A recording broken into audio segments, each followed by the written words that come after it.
Não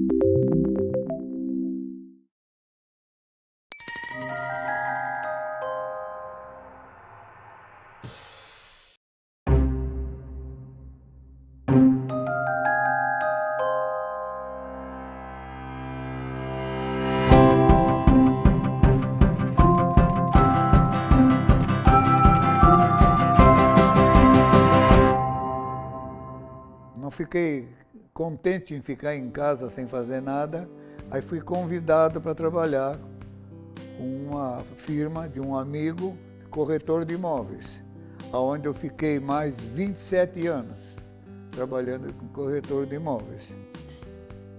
Aí depois eu achei que chegava de trabalhar e passei a frequentar mais a praia e meu hobby de pescar, né?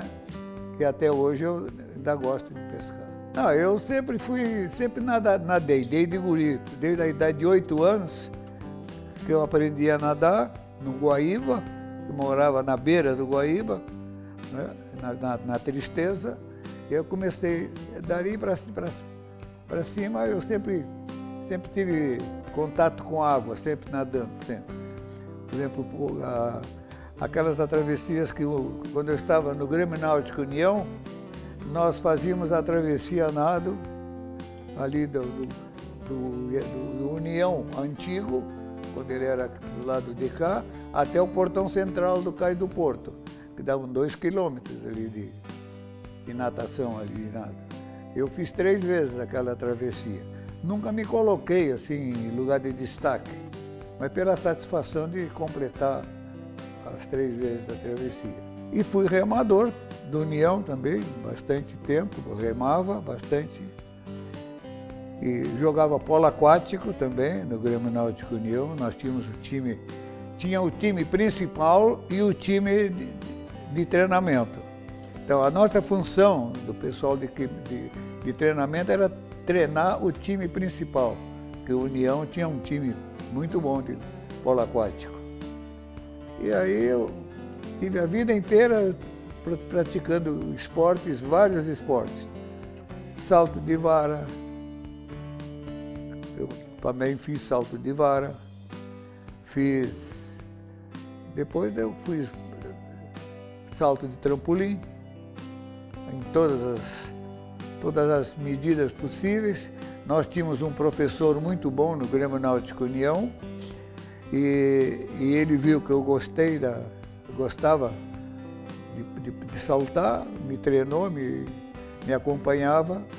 Só eu não cheguei nunca a ser classificado porque tinha alguns defeitos que eu não consegui me livrar deles. Como é que eu estou com 91 anos de idade e quando eu vou fazer a barba todos os dias, assim eu olho para eu digo, mas eu não tenho 91 anos. Para mim, eu acho que eu tenho menos pelo que eu tenho vontade de fazer, pelo que eu tenho vontade Eu estou sempre querendo inventar uma coisa ou outra. Se não é a minha mulher que me segura um pouco, eu faço demais. Envelhecimento ativo hoje é padrão, na verdade. Tudo mudou e não vai ser envelhecimento ativo que ele está se inserindo de uma maneira muito forte. E eu não vejo isso, na verdade, daqui tanto tempo. Hoje, os meus avós, os idosos de hoje em dia, quem tem acesso, eles conseguem se manter inseridos na sociedade. Porque quem trabalha, a maioria não quer parar de trabalhar, eu digo, se aposentar e cessar as atividades. Ficar um idoso, não, vou ficar na minha casa ou vou ser dona de casa. A pessoa quer se manter ativa na sociedade, em qualquer âmbito que tu for pensar, não, eu vou pra academia ou vou continuar trabalhando. Eu enxergo pela minha avó, assim, ela nunca trabalhou efetivamente na vida dela, assim, mas agora, como ela já é uma pessoa idosa, ela participa de atividades culturais na igreja dela, ela faz muitas viagens, minha avó viaja muito, faz esporte, ela está inserida na vida assim social de uma maneira bem efetiva. São muito mais independentes do que os idosos de antigamente, que ficavam em casa fazendo tricô e cozinhando para os netos. Que é verdade, né? Como o envelhecimento ativo, estar inserido continuamente em qualquer coisa que tu quiseres, que o idoso tiver a intenção de estar. Ele não precisa parar hoje de trabalhar. Ele não precisa pedir permissão para ninguém. Ele tem a vida dele e ele sabe disso. E acho que isso só tende a melhorar cada vez mais, no sentido de independência mesmo. O que a gente pode notar hoje, com a mudança de visão sobre ser idoso hoje em dia, a gente consegue perceber que o maior medo, além de ficar sozinho, é que o idoso sente de se sentir inútil dentro da sociedade. Ele tem muito medo de se sentir um fardo para os outros. Ele tem muito medo de ter que ficar em casa com alguém cuidando dele. Então, para ele, quando ele pode sair de casa sozinho, ir para o mercado, ir até a farmácia sozinho e conseguir se virar com a rotina dele, não que ele não precise de ninguém para viver bem. Claro, todo mundo gosta de companhia, mas para mim hoje, o idoso que consegue viver bem é aquele que consegue viver ativo. E ativo não é só questão de economicamente falando, ele não precisa só estar trabalhando, gerando renda para ele se sentir útil. Não, quando ele consegue ir nos eventos dele, quando ele consegue se divertir, consegue rir, consegue dançar, consegue se expressar, consegue ser confiante consigo mesmo, aí sim o idoso, ele está envelhecendo com saúde, ele está envelhecendo ativamente. Então, para mim, hoje, o idoso que consegue estabelecer essas atividades, ele está envelhecendo com qualidade de vida. Eu trabalho bastante, eu deixei uma máquina cheia de roupa, porque nem tudo eu posso dar para ela, não tem tempo. 3 vezes por semana só. Então, eu fiquei fazendo uma porção de trabalhos à noite. Inclusive, eu gosto muito de escrever. Eu gosto de escrever prosa, mas faço mais em poesias. Só para minha mãe, que eu queria muito, muito. E então eu fiz muitas poesias para minha mãe e fiz outras que não são dedicadas a ninguém, mas nós temos um caderno que a Doris, nossa filha mais nova, nos deu um caderno grande assim, para cada um registrar ali tudo que nós queremos ali a respeito do assunto que a gente quer e nenhum mostrar para o outro. Então, não sei se ele não espia o meu de vez em quando. E aí escrevemos ali coisa, brincadeira, piada, qualquer coisa que a gente queira pôr no caderno esse, eu acho bem interessante, gosto muito. E na casa onde eu nasci, é o município de Rosário do Sul, e ele nasceu em Alegrete. Então a gente, de vez em quando ele estava dirigindo bem, nós íamos visitar Rosário e Alegrete, e ainda restam pessoas, pelo menos parentes dos nossos amigos. Os nossos amigos, a maioria já foi mesmo. E aí os parentes é que convivem com a gente. Eu tenho bastante livros e leio bastante. Ele lê mais do que eu, porque ele agora trabalha menos que eu.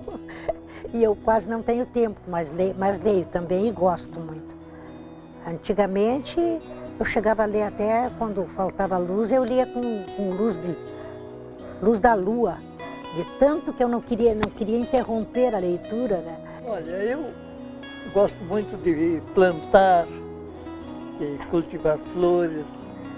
Então eu passo o dia mexendo numa plantinha e noutra, trocando de vaso, fazendo uma muda ou mudando de um lado para outro. Assim. Inclusive ele traz planta de toda parte onde a gente vai, um galinho, uma mudinha. Ele trouxe da Dinamarca, pegou no jardim deles, do hotel, olha, ele pega tudo. Ele trouxe da Califórnia, pegou também. Então, ele tem gosto de colecionar plantas de longe e consegue. Porque às vezes não se adapta, né? Não... Eu ia entrando no hotel na Dinamarca e estavam plantando uns bulbos. E o cara derrubou um bulbo, eu peguei e continuei com ele na mão e plantei aqui em casa. Tem até hoje. Dá uma flor vermelha muito bonita. A ideia da Organização Mundial de Saúde, no que tange ao envelhecimento ativo, é manter, na verdade, as pessoas saudáveis o maior tempo possível durante a sua expectativa de vida, né? Porque o que nós tínhamos antigamente era uma diminuição do tempo de vida saudável e um tempo bastante grande de vida dependente, né, de sobrevida, de sobrevivência, vamos dizer assim, sem saúde, né? Economicamente, isso para o mundo inteiro isso é importantíssimo, né, porque um idoso saudável, a manutenção de um idoso saudável é muito mais barata do que um idoso doente, né? As doenças crônicas que são comuns no envelhecimento, elas são mutilantes, elas são dependizantes, nem sei se existe essa palavra, mas elas tornam as pessoas dependentes em vários aspectos, né? Então, a ideia do envelhecimento ativo, e aí é óbvio que a gente enxerga se é manter saúde, se é manter a pessoa saudável, e a gente sabe todas as repercussões de saúde sistêmica sobre a saúde bucal, a gente conhece isso. Bom, fazer esse link no momento em que tu entende que manter idoso ativo é ter uma perspectiva de manter idoso com saúde, aí a ligação com a odontologia ficou, até para a burrinha aqui, muito mais fácil, né? Na verdade, a gente tem deveres, né, e tem oportunidades em relação a isso, né? A gente vê hoje em dia o próprio idoso ativo, ele movimenta o mercado, né? Porque ele viaja, ele vai a restaurantes, ele tem 2 casas. Eu agora, como moro no litoral, por causa do trabalho da universidade, eu vejo assim que as pessoas se dividem durante o ano todo entre a sua casa em Porto Alegre e a sua casa no litoral, direto, assim. Então, as pessoas ativas, elas movimentam os mercados, né? Então, essa é a nossa oportunidade, né? Agora, aquelas pessoas que não conseguem se manter nesse patamar de consumo, de meios de produção, a gente tem ainda pessoas mais velhas que continuam trabalhando, se aposentam de um lado, continuam trabalhando, mesmo no âmbito da família, cuidando de netos, carregando neto para cima e para baixo, fazendo trabalho voluntário. Isso na Europa, nos Estados Unidos, tu não vai a um museu, a uma sala de espetáculo em que os voluntários que trabalham naqueles museus e salas de espetáculo sejam jovens, são todos idosos, são todos com mais de 70 anos, né? Ainda agora, nos Jogos Pan-Americanos, as pessoas fizeram uma entrevista com uma senhora que recebia, na sessão de encerramento dos Jogos, recebia os atletas dançando. E era uma senhora que tinha 80 anos, né? E ela era...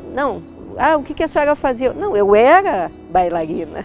E ela, então, eu sou voluntária nos Jogos, né, exercendo a profissão que eu sempre exerci, né? Então dançava e recebia com toda alegria as delegações, né? Então essa é a nossa perspectiva, é a coisa boa do envelhecimento. Mas nós temos a responsabilidade óbvia como sociedade civil, né, de manter o idoso que não consegue ter a sua vida isoladamente ou independentemente, né? Ele tem que ter o apoio da família. Quando não é possível da família, a sociedade tem que amparar esse idoso, né? Até bem pouco tempo a gente até pensava que não, que o idoso ele era alguém que estaria mais dependente da economia do que como sendo um agente econômico, né? Mas hoje a gente vê só tu botar o pé num avião e ir para algum lugar, tu vê que sempre tem um grupo de idosos fazendo as suas viagens, mexendo fazendo cursos. Agora eu vi há bem pouco tempo uma propaganda de um curso de inglês que é voltado para pessoas com mais de 60 anos. Você que nunca teve a oportunidade de aprender inglês, vem aprender inglês conosco. E aí o que eles fazem? Eles viajam, eles passeiam, eles fazem a prática do ensino da língua em uso mesmo, né? Então, vai comprar um refrigerante no bar, vai no médico, eles simulam situações em outra língua para pessoas idosas, né? Então, é super interessante, né? Então, assim, o próprio aumento da quantidade de pessoas mais velhas obrigou que a sociedade toda se reestruturasse para isso, exatamente porque esses idosos agora têm um papel de movimento mesmo na sociedade. Eu falei assim de gente de classe média alta, mas se tu for pensar que mesmo nas camadas menos favorecidas, às vezes o idoso é o único que mantém um ganho fixo por mês, em termos salariais, em termos de financeiros mesmo, né? Então, assim, obviamente, o papel do idoso nesta microestrutura é extremamente importante, porque é ele que dá o subsídio, é ele que garante mesmo a comidinha na panela durante todo o mês com a sua aposentadoria, né? Hoje em dia, a perspectiva do idoso permanecendo ativo, em termos de movimento da economia, é espetacular. E, por outro lado, a nossa garantia previdenciária de aposentadoria para todas as pessoas que trabalharam, ela mantém o idoso com uma fonte de renda que é muitas vezes a única fonte de renda da família, né? Então, isto é extremamente interessante. No mundo inteiro, é impressionante assim, essa coisa do manter-se saudável, né? Eu não conhecia a ideia do envelhecimento ativo, mas na minha tese de doutorado eu ainda digo assim, que a perspectiva é que as pessoas morram saudáveis. A grande ideia mesmo é que assim, eu vou viver saudável, eu vou morrer saudável. Vou morrer de velho, né? É o que a gente chamava antigamente, morreu de velho, o que ele teve? Não sei, morreu de velho, não teve doença, ele não simplesmente apaga, né? Mas é a perspectiva do envelhecimento ativo.